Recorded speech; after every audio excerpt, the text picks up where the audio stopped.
하나님 감사합니다. 우리 삶의 주인이 되어 주셔서 우리 인생을 주관해 주심에 감사합니다. 하나님, 우리가 하나님의 뜻을 잘 알고 하나님을 순종하고자 하는 마음이 얼마나 중요한지, 하나님 그 의지가 얼마나 중요한지 오늘 말씀을 통해서 귀하게 깨닫는 복된 시간 되게 해 주시옵소서. 감사드리며 예수님의 이름으로 기도합니다. 아멘. 자, 우리가 이제 일상에서 하나님의 뜻을 잘 알고 하나님의 뜻을 순종한다는 것이 매우 중요하죠. 왜냐하면 하나님 아버지의 뜻대로 행하는 자라야 하나님 나라에 들어간다 그렇게 얘기를 했으니까요. 자, 굉장히 중요한 얘기입니다. 우리가 예수 믿고 구원받았어요. 그러면 그 구원받은 사람은요. 그 구원받은 사람의 마음 안에는 그런 의지가 있어요. 어떻게 하면 내가 하나님 아버지의 뜻을 따라 살 것인가 하는 의지가 있는 거예요. 그래서 하나님 아버지의 뜻을 따라서 복종을 해야 순종해야 구원받는 게 아니라 구원받은 사람은 자연스럽게 하나님 아버지의 뜻을 따르게 되어 있다는 겁니다. 이게 굉장히 중요한 얘기예요. 우리가 선을 행해서 구원을 받은 게 아니라 구원을 받았기 때문에 선을 행할 수 있는 거예요. 그것이 매우 중요합니다. 그렇다면 우리는 하나님의 뜻을 어떻게 알겠냐는 거예요. 하나님의 뜻을 어떻게 알고 행하겠냐는 거예요. 하나님의 뜻을 어떻게 분별하느냐는 겁니다. 하나님의 뜻. 우리가 명확하게 이건 하나님이 원하시는 게 아니다 하는 거 있고 이건 과연 하나님이 원하시는 걸까? 원하시지 않는 걸까? 하는 게 있어요. 한번 쉽게 예를 한번 들어볼게요. 식사를 하는데 과식을 하면 안 될 것 같아요. 하나님, 저 과식하는 게 하나님 앞에 좀 뜻이 안 맞는 것 같습니다. 제가 지금 밥을 한 그릇 먹었는데 밥을 한 그릇 더 먹을까요? 말까요? 이렇게 물어볼 수 있잖아요. 하나님께요. 그렇게 일상적인 걸 다 물어봐요? 물어봐야죠. 그게 중요한 거예요, 그게. 하나님께서 원하시는 것이 무엇인지를 정말 따르길 원하는 마음이 있느냐 없느냐의 문제예요. 그러면 하나님 제가 이걸 밥을 먹을까요 말까요? 그러면 어떤 때는 하나님께서 그래 맛있게 너 한 그릇 더 먹으면 돼. 먹을 때 맛있게 먹어 하실 수도 있는 거예요. 또 어떨 때는 이제 그만 먹어도 될 것 같아 하시는 때도 있다고요. 그러니까 항상 딱 정해놓고서 밥을 한 그릇만 먹는다 아니면 두 그릇 먹는다 이렇게 하는 것보다 매 순간 하나님께 그것을 여쭙는 게 굉장히 중요합니다. 하물며 우리가 그것보다 훨씬 더 중대한 일들도 있어요. 나만 말고 내 가족 또는 내 교회 그리고 내가 아는 그런 친구들, 회사들과 연결되어 있는 그런 결정들이 있단 말이에요. 그것에 있어서는 정말 신중하게 하나님의 뜻을 구하는 게 너무너무 중요합니다. 이건 너무너무 중요한 얘기예요. 자, 그 방법을 오늘 이 발람의 이야기를 통해서 함께 찾아보면 좋겠습니다. 자, 발락이라는 왕이 발람 선지자를 이제 회유하고 청탁을 해서 하나님의 백성인 이스라엘에 대해서 저주하도록 요청을 계속하고 있었어요. 하도 말을 안 들으니까 발람이 하도 말을 안 들으니까 발락 왕이 자기의 고관들을 보냈습니다. 설득하기 위해서. 그리고 말을 전해요. 당신이 왕의 명령을 잘 들으면 돈도 엄청나게 벌 수 있고 수백을 벌 수 있고 수백억을 벌 수 있고 또 좋은 그런 높은 위치에 지위도 얻을 수 있다. 이렇게 회유를 한 거예요. 그랬더니 발람이 내가 어떻게 하나님의 말씀, 하나님 원하시는 것 외에 어떻게 내가 그것을 어길 수 있냐, 거짓말할 수 있냐, 내가 어찌 하나님의 백성들에 대해서 저주를 할 수 있겠냐. 거기까지 좋았어요. 그런데 발람이 그런데 혹시 하나님은 어떻게 생각하실지 모르니 일단 우리 집에서 자고 내일 아침에 떠나라 하고 한 거예요. 그래서 아침에 이제 가는 시간까지 하나님께서 그런 마음을 주신 거예요. 그 사람들과 같이 가라고 하신 거예요. 그런데 그러면 하나님 가라고 하시는구나 하고 갔는데 하나님의 사자가 길을 막고 서서 칼을 들고 길을 막고 서서 못 가게 하니까 이 발람 선지자가 타고 가던 나귀가 멈춰선 겁니다. 발람의 눈에는 보이지 않았어요. 하나님의 사자가 보이지 않았어요. 칼을 든 하나님의 사자가 보인 것은 나귀의 눈에만 보인 거예요. 그래서 나귀를 때려요. 너 왜 이렇게 말을 안 들어? 왜 이렇게 안 가는 거야? 나귀는 무서우니까 자꾸 길에서 벗어나요. 그러니까 다시 때려가지고 다시 데려다 놓고 그러다가 나귀야 너 도대체 왜 이래? 그랬더니 나귀가 갑자기 사람 말을 하는 거예요. 내가 언제 당신의 말을 거역한 적이 있습니까? 그동안에? 저는 제가 선 것은 하나님의 사자가 지금 길을 막고 있으니까 못 간 거지 내가 나를 위해서 이런 겁니까? 라고 따지는 거예요. 그 얘기를 듣고 있는데 여호와께서 발람의 눈을 밝히십니다. 자, 우리가 영적인 눈이 밝아지는 것은 하나님의 전적인 은혜예요. 밝히시며 눈이 확 떠지니까 발람의 눈에 손에 칼을 빼들고 길에 선 하나님의 사자가 보이는 거예요. 그러니까 그 자리에서 머리를 숙이고 엎드렸습니다. 발람이요. 여호와의 사자가 그에게 이렇게 얘기합니다.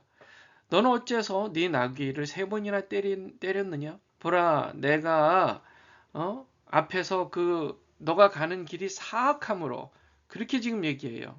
이거 보세요. 내 길이 사악함으로. 아니 하나님께서 가라고 하셔서 갔는데 제가 가는 길이 왜 사악하다고 하는 겁니까? 우리가 이게 이제 컨퓨즈가 될 때가 있어요. 분명히 하나님이 하라고 하신 것 같은데 그 길이 사악하다는 거예요. 이해가 안 되잖아요. 자, 우리가 이제 그렇게 이해하면 좋겠어요. 하나님은요, 우리에게 되게 인격적이신 분입니다. 우리 안에 성령은 우리의 인격적이셔요. 그래서 하나님의 원하시는 길이 아니라 때로 하나님 원치 않으시는 길을 허용하십니다. 허용. 우리가 허용이라는 말을 써요. 적극적으로 가라 이렇게 하는 게 아니라 너가 정말 가고 싶어? 정말 나보다 더 세상을 사랑하는 길을 가고 싶어? 너가 가고 싶으면 갈 수밖에 없지 하고 허용하시는 거예요. 허용하시는 겁니다. 그러면 어느 순간에 그 길이 정말 사악한 길로서 그 길로 가면 패망의 길이라는 걸 하나님은 아세요. 그래서 어느 순간에 또 막으세요. 가지 마라. 너가 가는 길은 사악하다. 그러고 막으려고 나왔어요. 나귀가 나를 보고 3번이나 지금 하나님의 사자가 얘기하고 있는 거예요. 돌이켜서 내 앞에서 피했다. 나귀가 만일 돌이켜 나를 피하지 아니하였으면 내가 벌써 너를 죽였을 것이다. 그리고 나귀는 살렸으리라. 라고 지금 얘기를 하는 겁니다. 아이고, 내가 영안이 열리지 않아서 하나님의 뜻을 알지 못했구나. 큰일 날 뻔했구나. 그랬구나. 그래서 우리가 하나님의 길이 아닌 사악한 길을 갈 때 하나님은 때로는 허용하시지만 어느 순간 환경을 이용해서 막으신단 말이에요. 왜요? 막지 않으면 패망의 길이고 죽을 수밖에 없는 길이라는 것을 하나님은 누구보다 잘 아시니까 막으시는 겁니다. 발람이요 하나님 여호와 사자에게 말해요. 제가 범죄했습니다. 당신이 나를 막으려고 길에 서신 줄 내가 알지 못했습니다. 라고 얘기해요. 지금 문제는 이 사람이 하나님의 사자가 길을 막아선 것을 보지 못한 그 문제가 그게 문제가 아닌 거예요. 이 사람 마음에는 이미 하나님보다는 세상적인 쾌락, 돈, 명예를 사랑한 마음이 있었다는 게 문제라는 거예요. 이 지금 발람은요, 그것만 생각하는 거예요. 하나님이 막으신 줄 몰랐습니다. 기뻐하시지 않으시면 제가 돌아가겠습니다. 라고 얘기를 하는 거예요. 지금 돌아가는 게 문제가 아니야. 너가 지금 발락 왕에게 가는 거 안 가는 게 문제가 아니야. 너 마음속에 지금 나를 진정으로 사랑하느냐, 사랑하지 않느냐가 문제인 거야. 그러니까 발락 왕에게 가더라도 나를 사랑하는 마음으로 가라. 그 얘기를 지금 하고 있는 겁니다. 여호와의 사자가 발람에게 이르되 그 사람들과 함께 가라. 이번엔 또 가라고 하세요. 이거 참 사악한 길이라고. 밤에는 가라고 하셨다가 또 출발하고 얼마 안 있어서 하나님 막으시고 사악한 길로 가니까 내가 막았다 하시고 또 다시 가라고 하신단 말이에요. 하나님께서 가라고 하시고 스탑하라고 하시고 가라고 하시고 이렇게 하실 수 있는 거예요. 포인트, 목적은 그거예요. 그렇게 하심으로 깨닫게 하시는 겁니다. 너는 나만을 사랑해야 돼. 내가 네 인생의 주인이야. 너가 가고 서는 것, 너가 가는 것, 너가 서는 것, 이것은 내가 주관하는 거야. 발락이 너를 주관하는 게 아니야. 돈이 너를 주관하는 게 아니야. 이 세상 지위와 명예가 너를 이끌어가는 게 아니야. 너를 창조한 나 하나님이 너의 인생을 이끌어가는 거야. 그것을 깨닫게 하고 계시는 겁니다. 자, 하나님께서 가라. 이 사람들과 가. 다만 내가 너에게 이르는 말만 해라. 내가 하라는 말만 해라. 발락이 고관들과 함께 갑니다. 발람이 온다함을 듣고 완전 변경까지 나와가지고 그를 영접합니다. 발락은 발람에게 이렇게 말합니다. 내가 특별히 사람을 보내어 그대를 부르지 아니하였느냐? 그대가 어찌 나에게 오지 아니하느냐?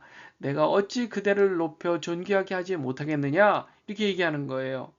자, 제가 질문합니다. 우리 인생을 존귀하게 만드는 것이 뭡니까? 이게 누굽니까? 예수 그리스도지요. 하나님이죠. 이 세상에 아무리 높은 사람, 파워를 갖고 돈을 많이 가진 사람이 나를 존귀하게 하는 게 아니에요. 결코 다른 사람은 여러분들을 존귀하게 만들어주는 능력도 없고 그럴 권한도 없어요. 오로지 예수 그리스도만이 그렇게 하실 능력과 권한이 있다는 사실을 믿으시기 바래요. 우리가 존귀한 이유가 누구 때문에요? 예수님 때문에요. 우리가 존귀한 이유가 뭐라고요? 하나님 사랑 때문에요. 하나님 우리를 사랑하십니다. 그래서 존귀해지는 거예요. 사람을 두려워하면 안 돼요. 세상을 사랑하면, 돈을 사랑하면, 명예를 사랑하고 그러면 사람을 두려워하게 되어 있어요. 제가 다시 한번 도전합니다. 사람 두려워하지 마세요. 사람은 여러분의 인생을 존귀하게 만들 권한과 능력이 없어요. 다른 사람들에게 칭찬받고 칭송을 받는 것, 그게 중요한 게 아니라 하나님의 뜻을 따라 매 순간 살아가는 게 그게 중요한 거라는 사실. 그게 우리에게 참 생명과 존귀함을 준다는 사실을 믿으시기 바랍니다. 발람이 발락에게 이르되 내가 오기나 하였으나 무엇을 말할 능력이 있겠습니까? 하나님이 내 입에 주시는 말씀 그것을 말할 뿐입니다. 라고 얘기를 하는 것입니다. 하나님의 계획은 발람 선지자가 발락 왕에게 나오지만 발락이 원하는 말, 즉 이스라엘 백성들을 저주하라고 하는 말을 거절하고 그 앞에서 거절하고 그 거절하는 이유를 여호와 하나님 때문이라는 것을 밝히기를 원하신 거예요. 발람이 발락과 동행하여 기랏 후솥에 이르러서는 발락이 소와 양을 잡아 발람과 그와 함께한 고관들에게 대접하였더라. 자, 발락은요 한 가지 자기 인터레스트가 있었어요. 관심이 뭐냐 하면 이스라엘 백성들이 저주를 받아서 망하는 거예요. 아주 사악하고 악한 마음을 갖고 있었던 왕입니다.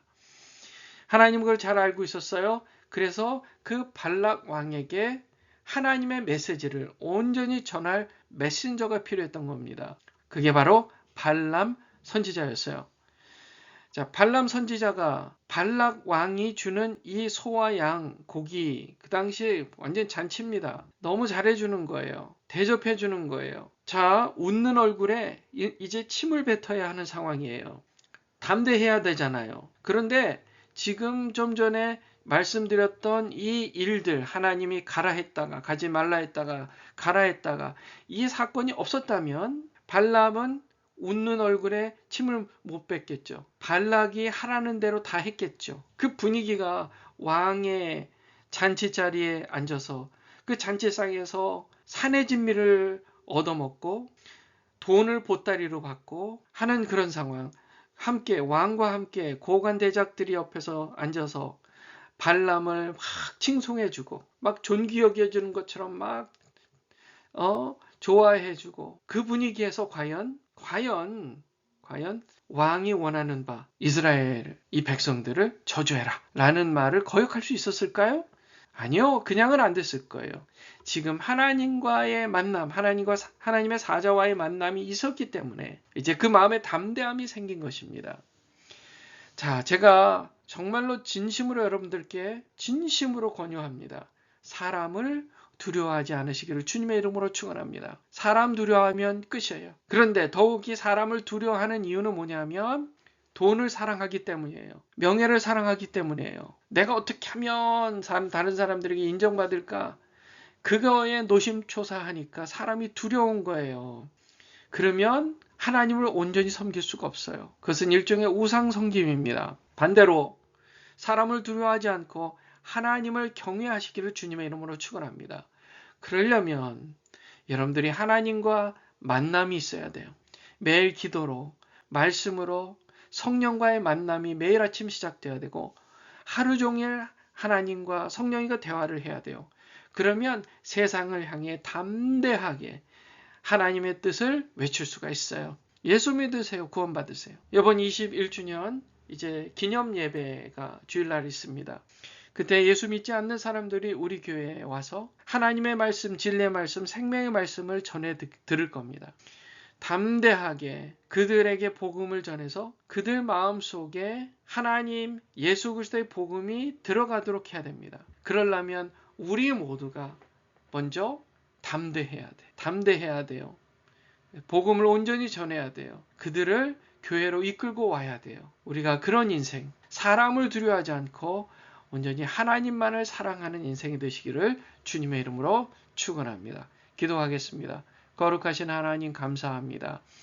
우리 인생 주님의 것인데 우리가 사람을 두려워하는 문제가 있습니다.